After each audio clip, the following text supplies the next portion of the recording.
Oke, sekarang nggak usah banyak intro, buang waktu nggak jelas. Sekarang kita langsung masuk saja ke topik pembahasannya. Kenapa pengepul tidak mau menampung buah pisang kita? Kenapa kios yang ada di pasar itu tidak mau membeli buah pisang kita? Apa faktor utamanya dan apa masalahnya, teman-teman? Bukan karena stoknya numpuk, bukan karena pembelinya berkurang. Karena sebanyak apapun stok di pasar, lama-lama stok itu akan habis, teman-teman. Dan meskipun nggak habis, pasti busuk. Kalau misalkan sudah busuk, pasti kios pisang yang ada di pasar itu mengganti dengan stok yang baru. Nah, sekarang kita masuk ke akar masalahnya ya, teman-teman. Sebenarnya penyebabnya itu cuma satu, yaitu buah pisang yang kita panen itu belum tua atau masih muda ya, teman-teman. Dan karena satu masalah ini akan merembet kemana-mana. Oke, saya jelaskan sekarang. Kalau buahnya belum tua, pasti ukurannya kecil, teman-teman. Kalau buah pisangnya masih muda, sudah kita panen, itu nggak bisa dijadikan olahan apapun. Bobotnya ringan dan tampilannya pun juga tidak menarik. Nah, dan pastinya kalian sudah pernah lihat kan video, entah itu pengepul atau kios yang ada di pasar gitu, teman-teman. Jadi dia tuh kecewa karena mendapatkan buah pisang yang kurang tua atau masih muda. Dan kalau sudah kecewa, pengepul atau kios tersebut itu akan mencari petani lain, teman-teman, untuk menjadi supplier mereka. Dan ingat, teman-teman, yang namanya pengepul itu tidak hanya bergantung hanya pada satu petani saja. Mereka itu punya banyak relasi petani, teman-teman, sehingga mereka tidak akan kekurangan stok. Dan ini bukan kata orang, saya pun pernah mengalaminya ya, teman-teman. Jadi apa yang saya buat video ini ya itulah yang saya alami, teman. Jadi sesuai realita. Oke lah, udah lah ya. Oke, jadi gini ceritanya, teman-teman. Saya menjual pisang yang kurang tua ke kios yang ada di pasar. Dan apa yang dikatakan pemilik kios, teman-teman? Pisang ini kurang tua, timbang lagi ada berapa kilo. Dan apa yang terjadi, yang awalnya harga 5.000 per kilo ya, teman-teman, turun jadi 3.000 per kilo. Turunnya nggak main-main, teman-teman, langsung 3.000 hilang. Bukan 3.000, 2.000, teman-teman. 2.000 hilang. Itu per kilo, teman-teman. Kalau dikali 1 kintal udah 200.000, teman-teman. Itu cuman gara-gara pisangnya itu kurang tua ya, karena emang pisang kurang tua itu nggak bisa dijadikan olahan apapun. Nah, sampai di sini sudah jelas ya, teman-teman. Oke, sekarang kita masuk lagi ke pembahasan awal. Jadi akar masalahnya itu dari pisang yang kita panen itu kurang tua ya, teman-teman, atau masih muda. Dan itu merembet ke mana-mana. Terus yang rugi siapa? Yang salah itu siapa? Yang rugi ya tetap kita sebagai petani. Yang salah siapa? Kalau yang salah ya tetap koruptor ya, teman-teman. Oke, setuju, lanjut. Terus kalau sudah gini gimana? Apa solusinya? Solusinya itu gampang, nggak usah pakai modal, gratis, teman-teman. Kita cukup sabar, jangan terburu-buru mau cepet panen. Biarkan pisang kita itu benar-benar tua sampai pisang kita itu bisa kita panen atau siap kita panen. Dan saya sudah share bagaimana cara membedakan buah pisang yang masih muda dan yang sudah tua ya, teman-teman. Atau kalau misalkan belum jelas, saya akan jelaskan di sini ya, teman-teman. Karena yang dulu saya share itu tentang pisang muli. Nah, kalau sekarang ini pisang usuk.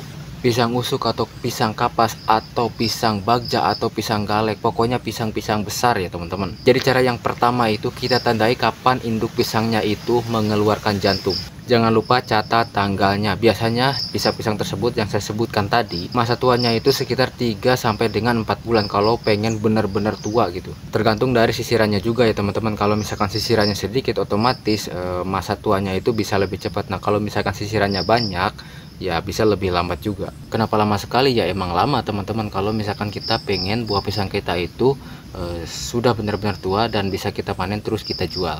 Dan cara yang kedua, lihat sisiran tengah dan juga sisiran paling bawah. Kalau misalkan keduanya itu sudah berisi, maka itu salah satu tanda buah pisang kita itu sudah tua dan bisa kita panen. Terus jangan lihat sisiran paling bawahnya saja, teman-teman, karena pisang usuk ini yang saya amati, sisiran paling bawahnya itu sudah berisi, tapi ada sisiran tengah yang masih gepeng atau belum tua, teman-teman. Cara yang ketiga, lihat semua sisirannya ya, teman-teman, dari mulai paling atas sampai dengan paling bawah. Jika semuanya sudah merata, ukurannya merata dan berisi, itu salah satu tanda juga buah pisang kita itu sudah bisa kita panen. Oke, sekarang kita ambil contoh supaya lebih jelas ya, teman-teman.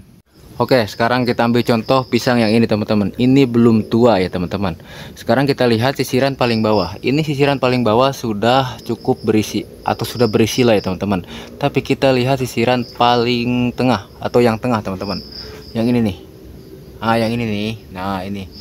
Dan juga yang ini. Ini masih gepeng, teman-teman. Ujungnya pun juga belum terlalu bulat ya, jadi masih lonjong seperti ini. Ini menandakan buah pisang kita ini belum cukup tua atau belum full tuanya, teman-teman. Nah, kalau misalkan kita sudah panen atau misalkan kita panen nih buah pisang ini, siapa yang rugi? Kita, teman-teman. Karena kenapa? Bobotannya ringan. Terus menghindari komplainan dari kios yang ada di pasar juga. Oke, mungkin sudah cukup jelas ya untuk contoh cara membedakan buah pisang yang sudah tua dan juga yang belum. Nah, sekarang kita beralih ke pisang usuk yang sudah tua. Saya akan kasih tahu contohnya ya teman-teman.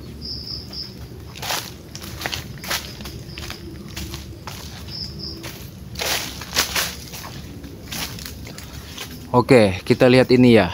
Ini sisiran paling bawah sudah merata atau sudah terlihat berisi. Sisiran paling tengahnya pun juga sama ya teman-teman. Bentar ya. Kita panjangin dulu tongsisnya.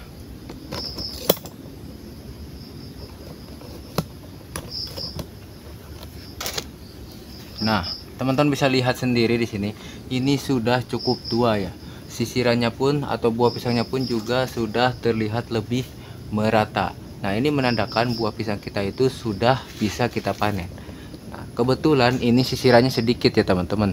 Jadi proses penuaannya ini lebih cepat daripada yang sisirannya itu banyak. Sekarang saya akan tunjukkan sisiran pisang yang lebih banyak dari ini teman-teman. Nah, ini dia teman-teman, sisirannya lebih banyak dari yang tadi. Teman-teman bisa lihat sendiri. Buah pisang yang ini keluar jantungnya lebih cepat atau lebih dulu daripada pisang yang tadi saya tunjukkan. Tapi proses penuaannya lebih lambat teman-teman. Teman-teman bisa lihat sendiri, ini masih gepeng-gepeng seperti ini ya. Oke, ini masih gepeng, ini belum tua, bahkan mungkin ini masih lama untuk proses penuaannya teman-teman. Jadi kita sabar aja, sabar menunggu ya, sabar menunggu. Jadi sampai buah pisang kita ini benar-benar tua.